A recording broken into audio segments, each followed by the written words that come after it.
Prime Minister Narendra Modi to launch a platform for transparent taxation honoring the honest today. Launch will further carry forward the journey of direct tax reforms.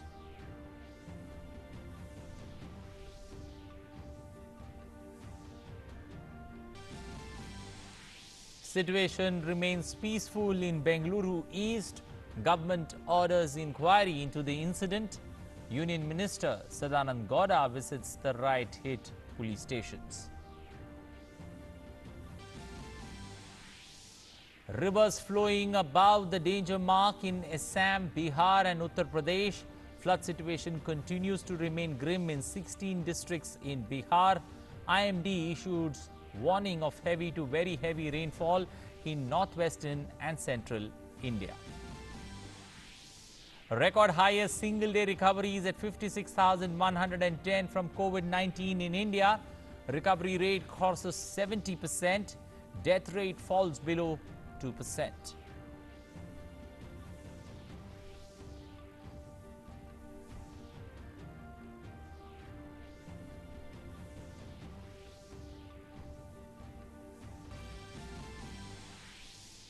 National expert group on vaccine administration for COVID-19 meets for the first time. Asserts India will engage with international players for early delivery of vaccines. Brazilian state agrees to produce Russian COVID-19 vaccines by the second half of 2021. Former US Vice President Joe Biden and Kamala Harris appear together for the first time as running mates in Delaware. Joe Biden refers to her running mate as a child of immigrants. And in sports, French club Paris Saint-Germain reached the semi-finals of the UEFA Champions League, defeat Atlanta by 2-1 in the quarter-finals.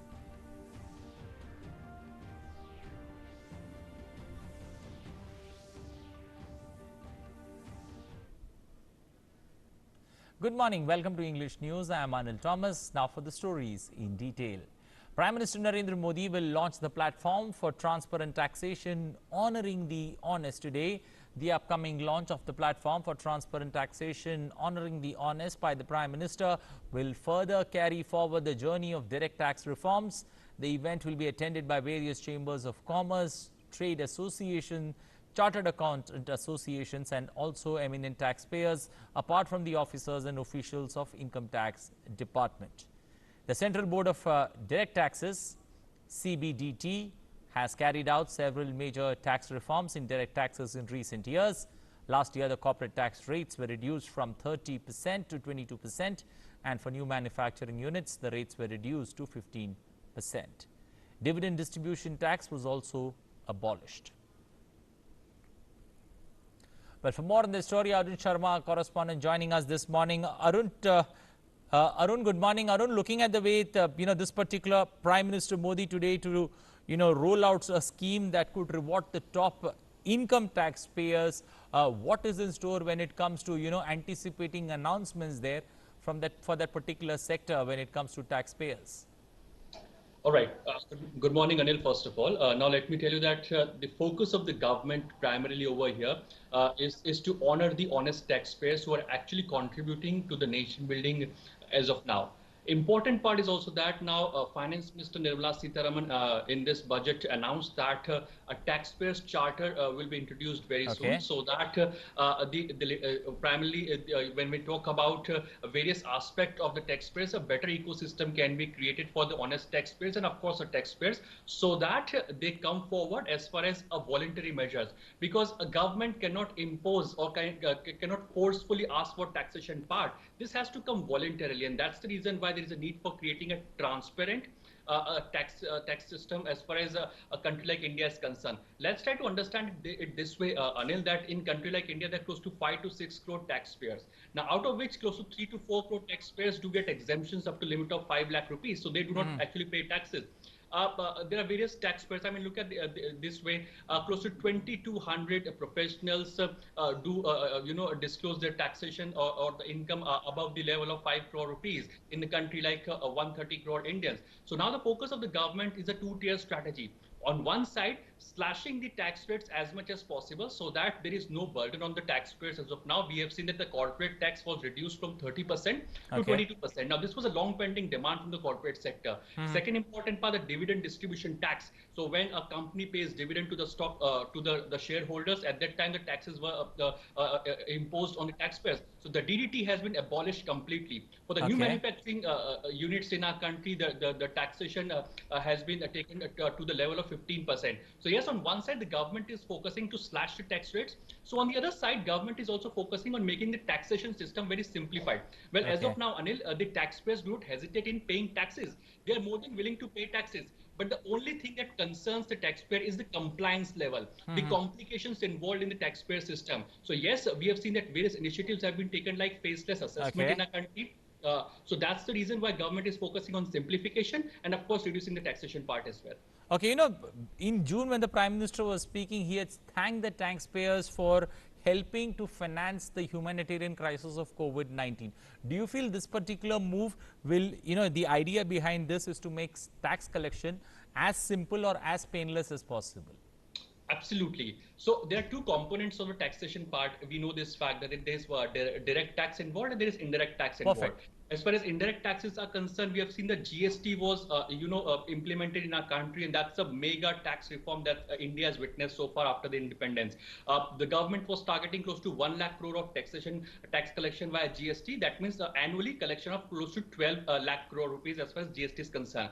But during the COVID times, we have seen that either direct tax collection or the indirect tax collection are likely to hit very badly as far as the revenue mop-up is concerned of the government. So in that context, only government is targeting and focusing on those taxpayers who are honestly paying taxes and to honor those taxpayers. So that's the reason why Prime Minister Narendra Modi today is unveiling this initiative of introducing a transparent taxation system. There will be various subset to this initiative of Prime Minister Narendra Modi that he'll be launching today. Various incentives will be involved as far as this taxation charter is concerned for the honest taxpayers, number one. Number two, a simplified process will be there. We have seen that in last few years, we have seen that the focus of the income tax department is on simplification.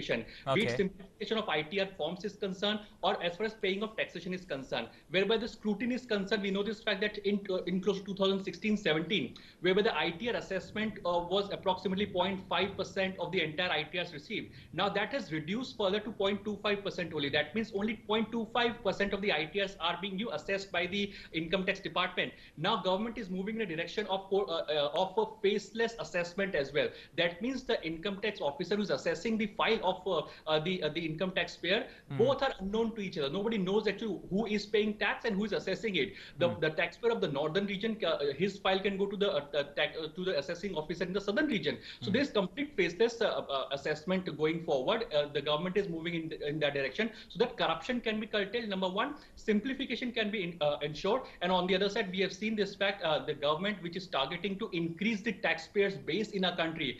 We know this fact that close to 5 crore people are in the ambit of tax paying of direct taxes. Focus is on to increase this taxpayers base so that more and more people do pay taxes and voluntarily they do pay taxes.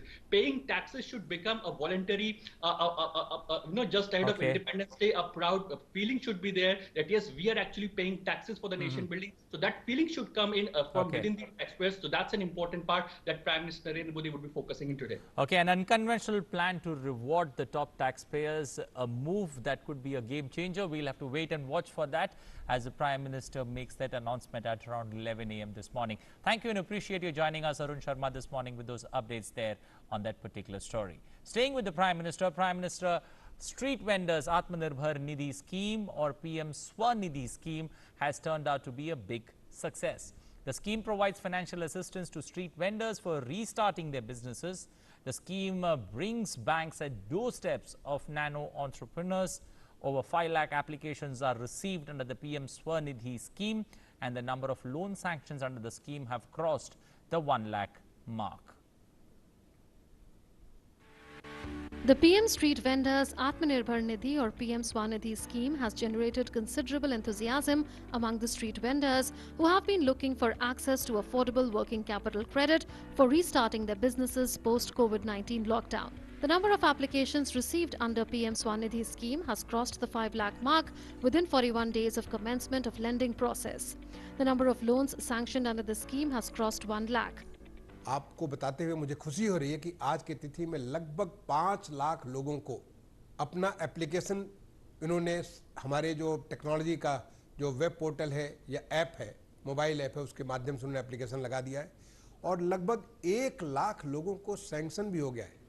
The scheme was launched by the Ministry of Housing and Urban Affairs under the ambit of Atmanirbhar Bharat Abhiyan. It aims at facilitating collateral-free working capital loans up to 10,000 rupees of one-year tenure to about 50 lakh street vendors in the urban areas, including those from the surrounding peri-urban or rural areas. Under the scheme, incentives in the form of interest subsidy at 7% per annum on regular repayment of loan, cashback up to 1,200 rupees per annum on undertaking prescribed digital transactions, and eligibility for enhanced next tranche of loan have also been provided.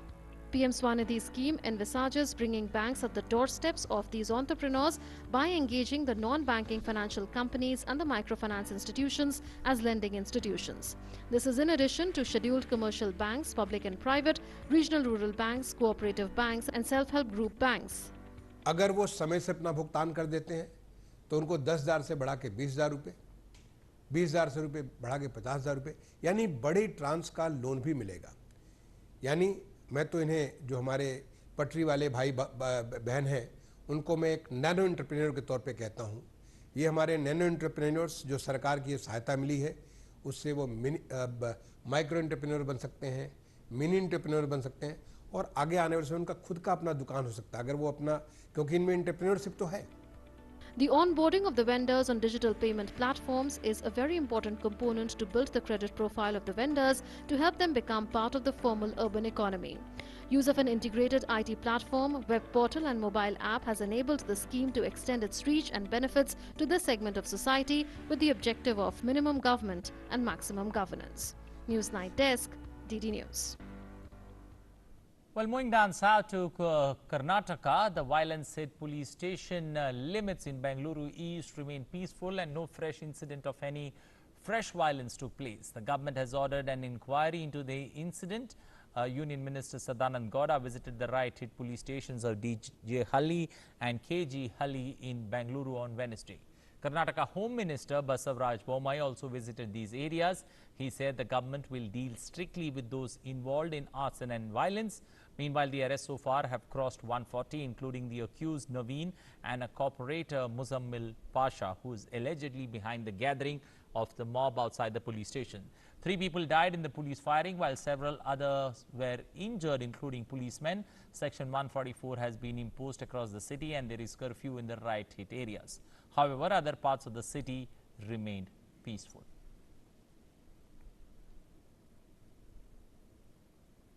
Well, for more on that story, Aisha Khanam, our correspondent, joining us from Bangalore over the phone line. Aisha, good morning. Aisha, we read the report that the situation is very much under control, but we also read about Section 144 being imposed. Is it going to be lifted, or is there a timeline for Section 144 that's been imposed in Bangalore? Well, good morning, Anil. The Section 144, which was imposed yesterday, will be in Bangalore as a precautionary measure for some more time. Okay. And the curfew in these 3 police station limits is also continuing as a precautionary measure because the police is still continuing the arrests so far in this matter.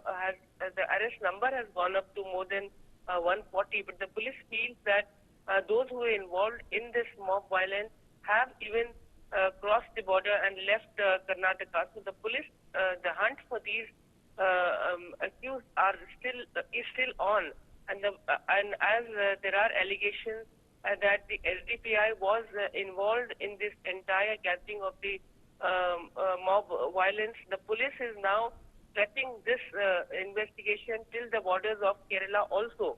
And since the corporator who was arrested belongs to SDPI, who was elected from Bangalore from this one of the wards in DJ Halli. And besides this, the Karnataka police has also extended the security in this police station limit, and 6 CRPF companies have been deployed. Okay. And these are from China, these are from Chennai and from Hyderabad. So 6 CRPF companies have been deployed, and the area now resembles almost like a police fortress. Okay. Because now the police is not letting anything go beyond control beyond their hands. And so now the police is very careful about the security, so that there is no any protest again. And also on the other hand, there is a protest by BSP and the Bajrang Dal, who are protesting today in other parts of the city against this violence. So for the police, it is a security challenge, and the security cover has been strengthened. And despite the fact that there is Section 144, we will have to wait and see if the protest called by VHP and Bajrang Dal will go ahead. Okay, also considering the fact Karnataka Chief Minister B.S. Yediyurappa has indicated that there is going to be a magisterial probe, what's the indication that you get from ground zero? Is this particular unit that's going to be, is there a likelihood that they could be banned? Anil, it will all depend on the inquiry, because since the past few, in the past also, there has been demand to ban SDPI and the PFI activities in Karnataka, and also, but now the fact that SDPI as a party has been contesting elections also, and they have been elected at the corporation municipal elections. Yes. And now we will have to wait and see if the inquiry will lead to this kind of a strict, stringent action against SDPI and the PFI activities in Karnataka as well. Okay. Thank you, and appreciate you joining us this morning with those updates there from Bangalore. Well, moving on, time now to take a look at COVID-19 updates from across the nation. The record highest single-day recoveries of 56,110 patients of COVID-19 has been registered in the country on Thursday. It is a result of the successful implementation of effective containment strategy, aggressive and comprehensive testing coupled with standardized clinical management of the critical patients based on holistic standard of care approach. With more patients recovering and being discharged from hospitals and home isolation in case of mild and moderate cases, the total recoveries have crossed the 16 lakh mark. The recovery rate has reached another high of 70.38%. India's test, track, treat strategy has achieved another peak with 7,33,449 tests being done in the last 24 hours. This has taken the cumulative test to more than 2.6 crores. The TPM has jumped to 18,852. National Expert Group on Vaccine Administration for COVID-19 deliberated on strategy to ensure COVID-19 vaccines availability and the delivery mechanism. The first meeting was held on Wednesday under the chairmanship of Niti Aayog member Dr. V.K. Paul. The expert group deliberated on conceptualization and implementation mechanisms for creating of a digital infrastructure for inventory management and delivery mechanism of the vaccine, including tracking of vaccination process with particular focus on last mile delivery. The group delved on the procurement mechanisms for COVID-19 vaccine, including both indigenous and international manufacturing, along with guiding principles for prioritization of population groups for vaccination.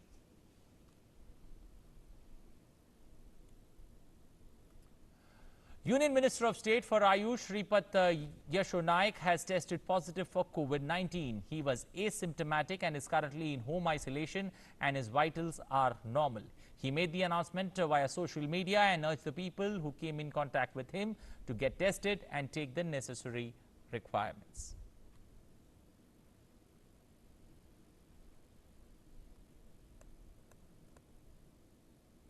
Some weather news now. The flood situation remains grim in the 16 districts of Bihar. The flood discharge from Gandak River has increased and it has caused more inundation. In all, a population of 77 lakhs spread over 16 districts are reeling under intense floods. The worst affected districts are Darbhanga, Samastipur, Saharsa, Muzaffarpur and East Champaran. As many as 24 people and 69 cattle have lost their lives in the current flood fury. 33 NDRF and SDRF teams are engaged in rescue and relief work. Around 9 lakh people are being provided with cooked food through 1,211 community kitchens. Around 12,000 people are living in 7 relief camps. An ex gratia of 6,000 per family has been distributed to 6,72,000 flood-affected families through direct transfer of benefit. The Met Office has predicted heavy rainfall at some places in the river catchment areas of Nepal and Bihar and light to moderate rainfall at some places during the next 48 hours. In Maharashtra, due to intense clouding over northern Konkan, Mumbai and adjoining areas received heavy showers once again. Rains have been moderate in Mumbai since Wednesday, I beg your pardon, and all operations have been normal. There are no cases of waterlogging in low-lying areas and vehicular traffic is normal. Meanwhile, the IMD has predicted heavy rainfall at isolated places in districts of Mumbai, Thane, Raigad and Palghar for today. It has issued an orange warning for North Konkan, South Konkan, North Madhya Maharashtra, rest of the places in the state to receive moderate showers. Several parts of the national capital have witnessed heavy to moderate rain since early this morning. The early morning showers, the second spell in 2 days, have brought respite to the residents from the sultry weather. The IMD has predicted generally cloudy sky with heavy rains in the national capital during the day today. Thunderstorm with light to moderate intensity rain would continue to occur over Delhi and adjoining areas and most parts of NCR.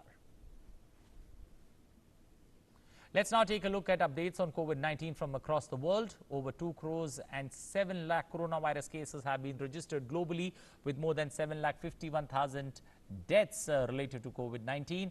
As many as 1 crore 36 lakh people have recovered from coronavirus so far. COVID-19 cases have been shooting up in the United States, making it the worst hit by the pandemic for several weeks now. United States has over 53,60,000 cases due to the pandemic, and the death toll has now gone past the 1,69,000 mark. United States is followed by Brazil, which has recorded more than 1,04,000 deaths with over 31,70,000 cases that have turned positive. In terms of COVID-19 death toll worldwide, United States and Brazil are followed by Mexico with a death toll nearing 54,000. The second worst hit country in the world due to the pandemic, Brazil, has taken a step forward, the Russia COVID-19 vaccine. According to the State Research Institute, Brazil's Paraná state began talks with Russia to produce a COVID-19 vaccine hours after President Vladimir Putin declared his country to be the first country to grant regulatory approval for a vaccine. A Brazilian technology institute said on Wednesday that it expects to produce a Russian coronavirus vaccine by the second half of 2021, shortly after the state of Paraná signed a memorandum of understanding with Moscow.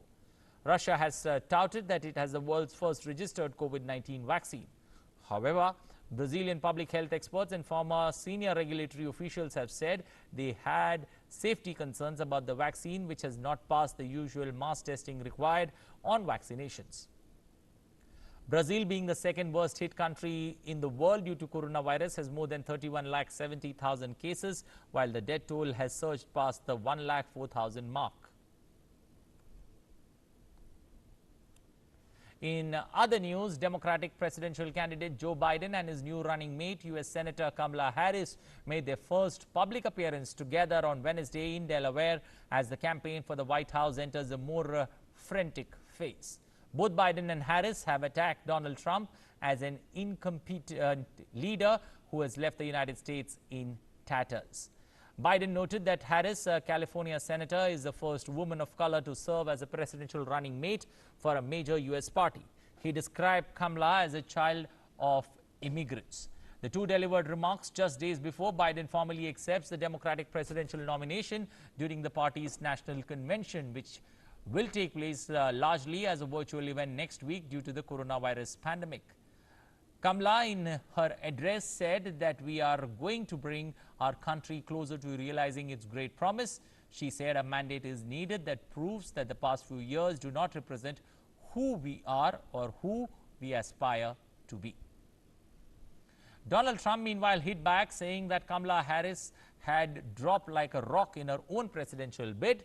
Trump called Kamala Harris the most horrible member of the U.S. Senate and said he was surprised Joe Biden had picked her as his vice presidential candidate. On to sports, French club Paris Saint-Germain are on to the Champions League semi-finals after a dramatic late winner against the Cinderella story of the competition Italian club Atalanta. PSG scored 2 late goals in the sensational comeback to beat Atalanta in Lisbon on Wednesday night. The 2-1 win paved the way for their first trip to the Champions League semi-final in 25 years. Until deep in the 90th minute, Atalanta looked like they would knock the French champions out. But in the end, PSG booked the ticket for a place in the semis.